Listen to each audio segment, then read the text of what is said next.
Quem era a Liliane antes de mergulhar nesse mundo literário e resolver ser autora? Eu trabalhava numa escola, comecei em 2019 a trabalhar nessa escola e eu entrei como professora e depois eles me colocaram como supervisora da escola. Eu sou pedagoga, né? Sou formada em pedagogia, tenho psicopedagogia também e tenho gestão, orientação e supervisão escolar. Então, eles me colocaram nesse cargo e eu fiquei ali supervisionando a escola e também, quando precisava, eu entrava em sala para estar explicando os projetos pedagógicos que tinha na escola para os alunos e até mesmo para os professores. Com o passar do tempo, eu tenho um problema no meu ouvido que é de ficar ouvindo o batimento do meu coração.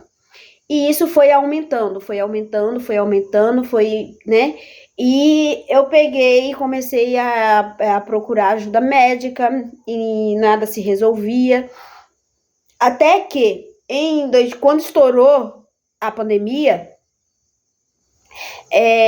isso piorou mais ainda, porque pela pressão da gente ter que ficar em casa, trabalhar em casa, que foi a pior fase da escola, foi esse período da pandemia, porque era assim, a gente estava acostumado com um presencial, e de uma hora para outra, a gente teve que se readaptar, se reinventar e começar a dar aula virtual, a supervisionar virtualmente, fazer tudo virtual. E isso foi pressão para todos os professores de modo geral, porque como professora de matemática, muitas das vezes eu ficava o dia inteiro com o professor pelo Meet, explicando como é que fazia a gravação de aula, explicando como é que iria fazer a transmissão ao vivo. Então, tudo isso eu tive que focar. Eu tive que sair um pouquinho, não totalmente, né, que faz parte da supervisão. Então, o que eu tive que fazer? Eu tive que saber juntar a parte da supervisão presencial com uma parte da supervisão virtual. E não foi fácil. Do mesmo jeito que para os professores também não foi fácil ter que de uma hora para outra começar a dar aula virtual. Então, nesse processo aí, eu foi piorando, né, os sintomas que eu estava sentindo. Comecei a fazer tratamento e eu tive que ir para São Paulo, fui para São Paulo, cheguei lá, o diagnóstico dos médicos daqui não estavam batendo com o diagnóstico dos médicos lá de São Paulo. E a médica de lá de São Paulo concluiu que o meu problema se chama cócleo vestibular. Vamos falar um pouquinho sobre cócleo vestibular? O que é o cócleo vestibular? Eu tenho falado muito aqui no vídeo que eu tenho esse problema, que eu estou diagnosticada com este problema, só que assim, não tem muita coisa falando, porque assim, o cócleo vestibular é uma doença rara. É tão rara que nem medicamento para ela tem, pelo menos a médica não passou nenhum tipo de medicamento, só quando o ouvido dói demais, se coloca um remédio no ouvido, quando tá com náuseas que toma um Dramin para cortar a náusea. Então, assim, o cócleo vestibular, ele é uma doença, ele é considerado uma síndrome que ela aparece dentro do ouvido interno, né? Dentro que você sente o problema. Aí o que acontece? O meu ouvido, eu escuto o batimento do meu coração 24 horas. Tem horas que eu consigo amenizar ali a situação, e quando tá muito atacado, eu tenho que dormir com 2 travesseiros bem alto, que vai pressionar esse lado aqui e ele vai dar uma amenizada na batida do coração. Porém, quando pressiona aqui, fica parecendo que tampou o meu ouvido, colocou um negócio assim, ó, e que tampou. Então, o que causa? Quais são os sintomas? Os sintomas do cócleo vestibular é a perda auditiva. Tem dias que você consegue ouvir, tem dias que você não consegue ouvir nada, tem dias que você consegue ouvir, mas não entende nada do que a pessoa está falando, e tem dias que você entende palavras picadas.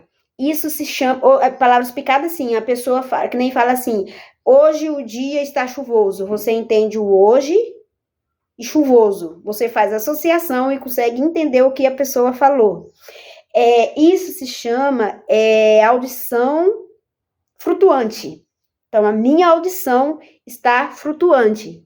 Quando você ouvir alguém falando sobre isso, de audição flutuante, é mais ou menos isso aí o que acontece.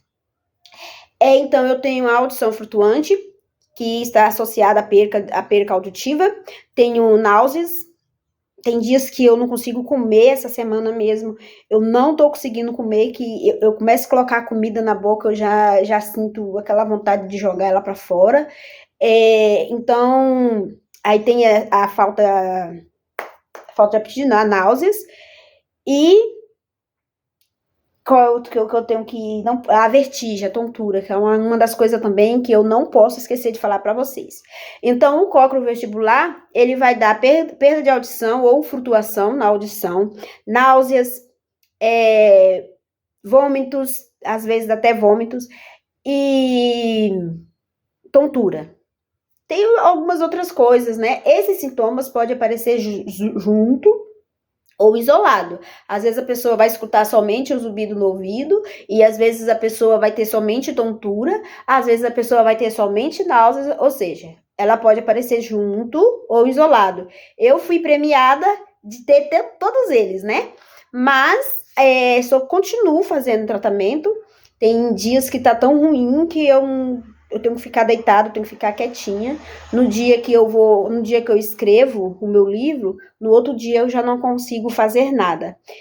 No dia que eu faço a gravação, no outro dia eu já tenho que pegar leve, porque eu não consigo, eu fico zonzinha, eu fico tonta, eu fico tontinha, eu fico zonza. Sabe aquela sensação esquisita? Então, eu fico tonta. Então, esse é o cócleo vestibular. Para você que não sabia o que era o cócleo vestibular, esse é um problema raro, tá? E se você já conhecia sobre o cócleo vestibular, coloca aí. Se você não conhecia também, conte pra gente. Tá, mas como é que você está hoje? Bom, hoje eu estou sem trabalhar, eu fui afastada pelo INSS, estou sem trabalhar. O INSS ainda não me pagou esse tempo que eu estou parada, não está me pagando, porém ele já está em processo, eu acredito que está quase sendo liberado aí, está na mão de Deus, né? E nesse período, quando eu estava em São Paulo fazendo o tratamento, me veio aquela vontade ardendo dentro de mim, assim, para eu começar a escrever. E eu comecei a escrever o livro. Foi quando eu comecei a escrever, quando veio essa ideia de escrever, eu não imaginava que eu ia começar escrevendo a história da minha vida. E, assim, foi uma surpresa para mim, quanto para os meus familiares. Tem muito deles que falam assim, nossa, mas como você teve coragem de expor a sua vida? Mas eu coloquei coisas ali que foi direcionada pelo Espírito Santo para que pudesse estar ajudando as pessoas que já passaram pelo que eu passei. E assim foi a minha mergulhada no mundo literário. Hoje eu estou com um livro já publicado, estou escrevendo outro. Não é fácil tá escrevendo quando você tem algum problema que te limita, não é fácil. No dia que eu escrevo, no outro dia eu não consigo fazer mais nada, sem brincadeira nenhuma, gente. No outro dia a minha mente, eu fico zonzinha, parece que eu não estou nesse mundo. E é horrível os sintomas. Aí eu tenho náuseas, eu tenho forte zumbido, um zumbido aumenta, e é desse jeito. O zumbido e as náuseas, esses sintomas do cócleo vestibular, eu sinto ele diariamente. Então, ele já ficou meu amiguinho. Eu não quero não, mas eu quero que ele vá embora, mas ele tá aqui insistindo para ser meu amiguinho. Mas eu sei que uma hora ele vai. E quando ele for, já foi tarde. Mas assim, então é desse jeito que funciona a vida de quem é autor e quem tem alguma limitação. Tem que aproveitar ali os minutos que você está bem, entre aspas, para você estar escrevendo alguma coisa. Aí você pode falar assim, mas por que então que você escreve? Por que você fica quieta no seu canto, não faz nada? Gente, se não fosse a literatura, se não fosse eu resolver estar escrevendo, eu não sei o que já teria acontecido comigo. Porque assim, quando você está passando por um problema, que primeiro de tudo, antes de ser diagnosticada com cálculo vestibular, eu fui diagnosticada por ansiedade, por causa dos sintomas do cálculo vestibular, e fui diagnosticada, fui para outro médico, o outro médico tirou o diagnóstico de ansiedade, ele falou que não tenho ansiedade, e deu o outro diagnóstico de gromos de pânico, que é um problema também sério, que é um problema também raro, e esse gromos de pânico, ele é um tumor que pressiona as duas veias carótidas e a vertical. E como eu não sou médica, gente, então essa parte de medicina aí eu tô falando por cima do que eu aprendi, tá? Se tem algum médico aí que vai ver esse vídeo aí, se quiser falar direitinho lá o que é o cálculo vestibular nos comentários, seja bem-vindo. E aí o que aconteceu?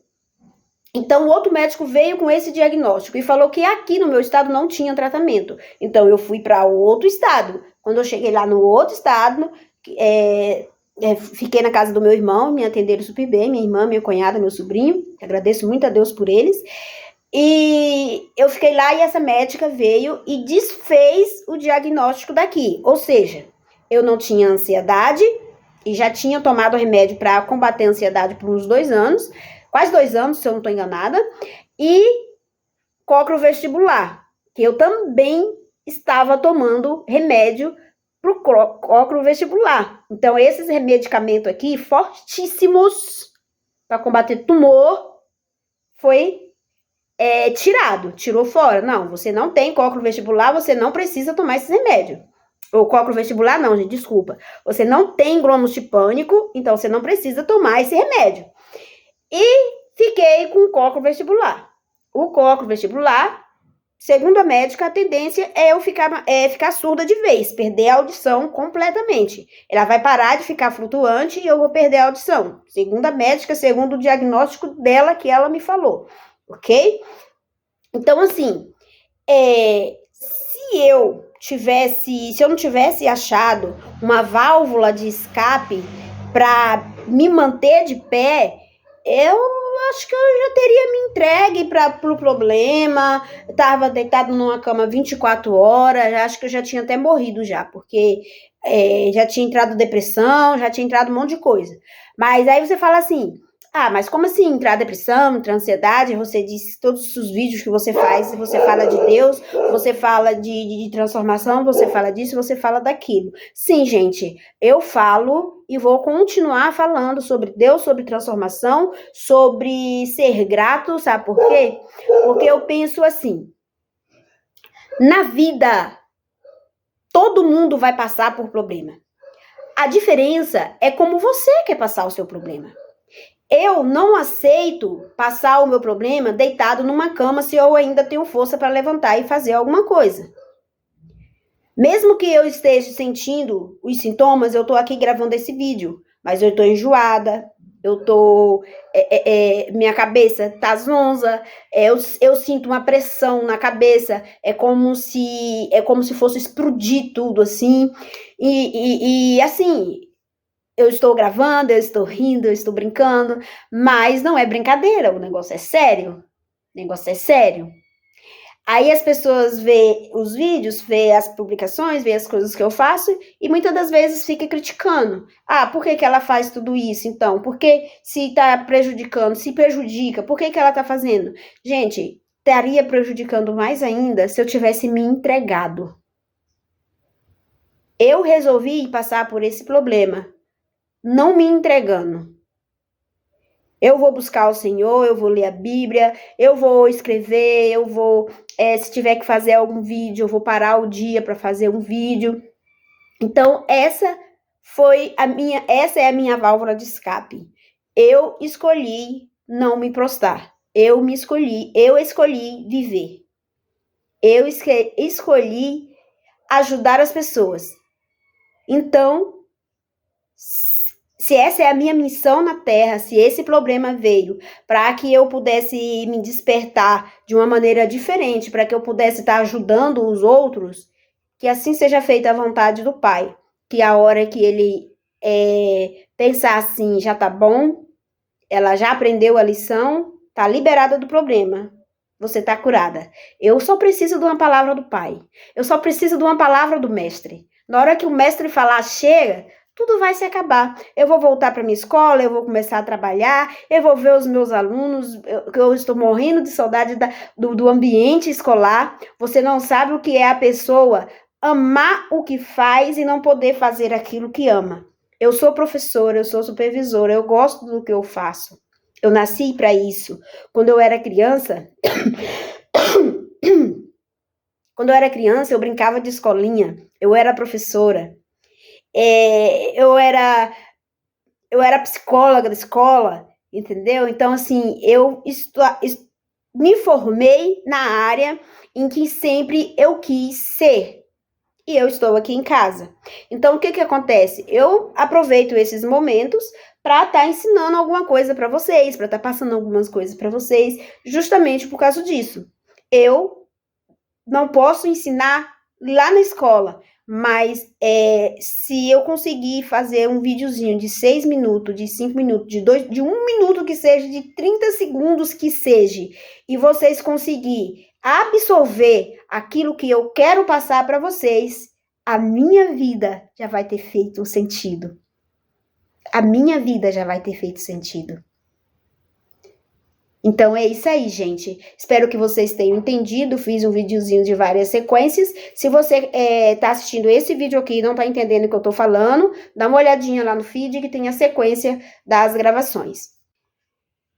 Se você gostou dessas sequências de vídeo que eu fiz aqui, explicando para vocês por cima um pouquinho do que é o cálculo vestibular, o que eu era antes de começar a escrever, se você já conhecia o cálculo vestibular, se você conhece alguém que tem alguma doença considerada rara, você pode estar colocando aí nos comentários para a gente estar conversando, né? A gente precisa divulgar essas doenças que são consideradas raras para as pessoas entender, começar a ver que existe um problema, que existe.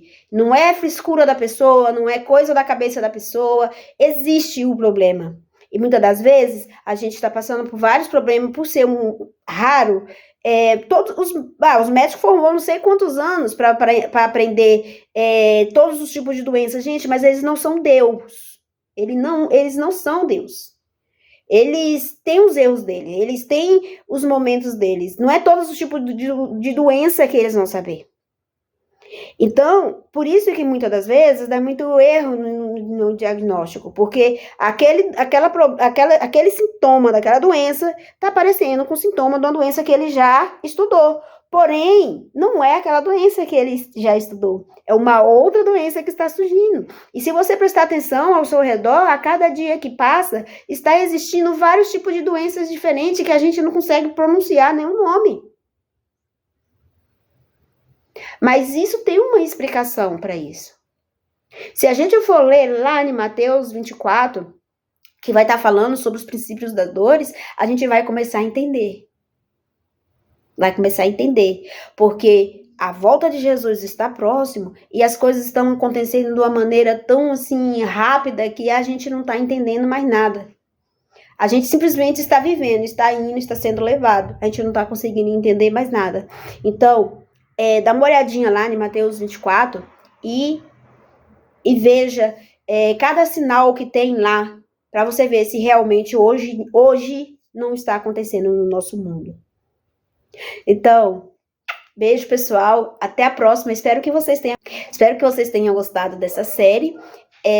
Comente aí para nós Se você conhece alguém que tem alguma doença rara, conversa com a gente aí um pouquinho, tá bom? Beijo, até a próxima.